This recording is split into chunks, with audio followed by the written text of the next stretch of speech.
Good morning. Let's read the story Corduroy by Don Freeman.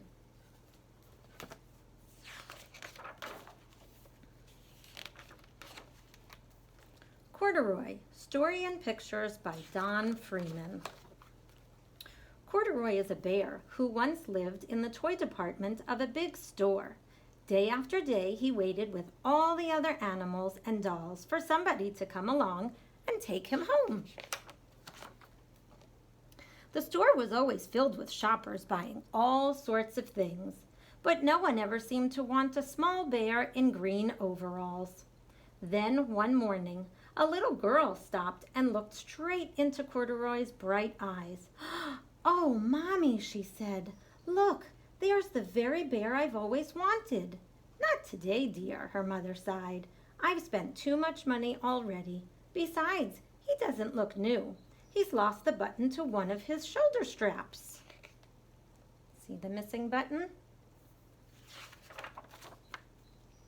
Corduroy watched them sadly as they walked away. "I didn't know I'd lost a button," he said to himself.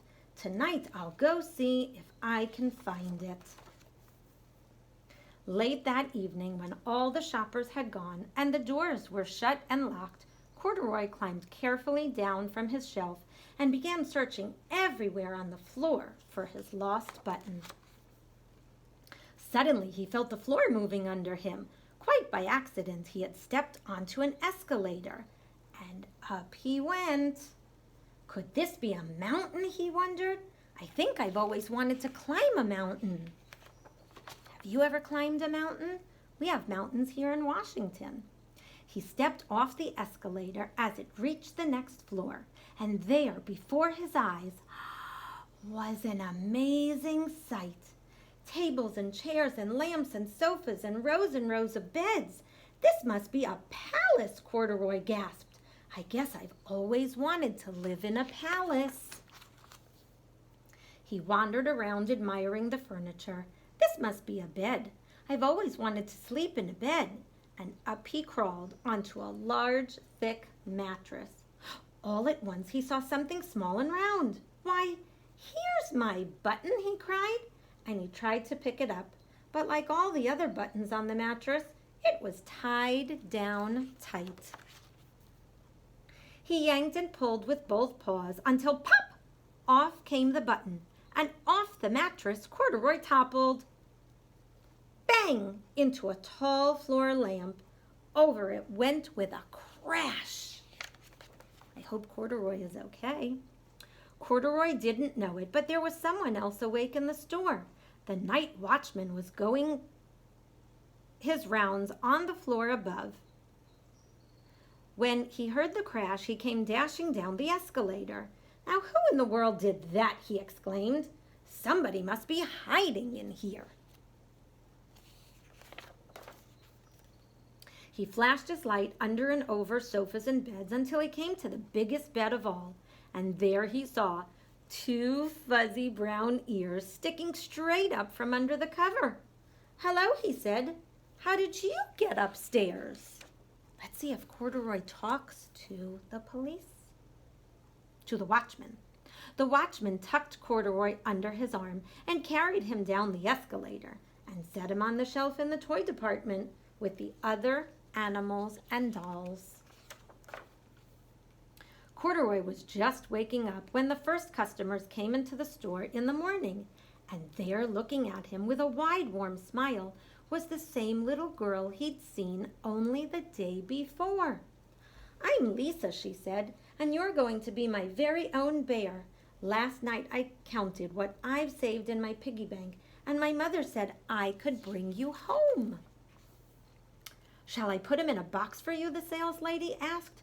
"Oh, no, thank you," Lisa answered, and she carried Corduroy home in her arms. She ran all the way up 4 flights of stairs into her family's apartment and straight to her own room. Corduroy blinked. There was a chair and a chest of drawers, and alongside a girl-sized bed stood a little bed just the right size for him. The room was small. Nothing like that enormous palace in the department store. "This must be home," he said. "I know I've always wanted a home." Lisa sat down with Corduroy on her lap and began to sew a button on his overalls. "I like you the way you are," she said, "but you'll be more comfortable with your shoulder strap fastened." That was very kind of Lisa to sew on a button. "You must be a friend," said Corduroy. "I've always wanted a friend." "Me too," said Lisa, and gave him a big hug. Now we have another story about Corduroy. This one is called A Pocket for Corduroy, and it's also by Don Freeman. Late one summer afternoon, Lisa and her mother took their laundry to the laundromat. As always on such trips, Lisa carried along her toy bear, Corduroy. That's the same bear she bought. The laundromat was a very busy place at this hour. "Now, Corduroy, you sit right here and wait for me," Lisa said. "I'm going to help with our wash." Corduroy waited patiently. Then he suddenly perked up his ears. Lisa's mother was saying, "Be sure to take everything out of your pockets, Lisa dear. You don't want your precious things to get all wet and soapy." "Pocket?" said Corduroy to himself. "I don't have a pocket." He slid off the chair. "I must go find something to make a pocket out of," he said, and he began to look around. First he came to a pile of fancy towels and washcloths, but nothing was the right size or color. Then he saw a huge stack of colorful clothes in the laundry bag. "There ought to be something in here to make a pocket out of me," he said. Without hesitating, he climbed inside the bag, which was filled with pieces of laundry. The dampness didn't bother Corduroy in the least. "This must be a cave," he said, sighing happily. "I've always wanted to live in a dark, cool cave." When the time came for Lisa to fetch her bear, he was gone. "Oh, Mommy," she exclaimed, "Corduroy isn't here where I left him." "I'm sorry, honey," said her mother, "but the laundromat will be closing soon, and we must be getting home." Lisa was reluctant to leave without Corduroy, but her mother insisted. "You can come back tomorrow," she said. "I'm sure he will still be here." Do you remember what bag Corduroy crawled into? I'm going to tell you. It's this man's bag. As they left, a young man wearing an artist's beret was taking his wet laundry out of a bag. The very bag. Look, there he is. Let me bring the book closer so you can see.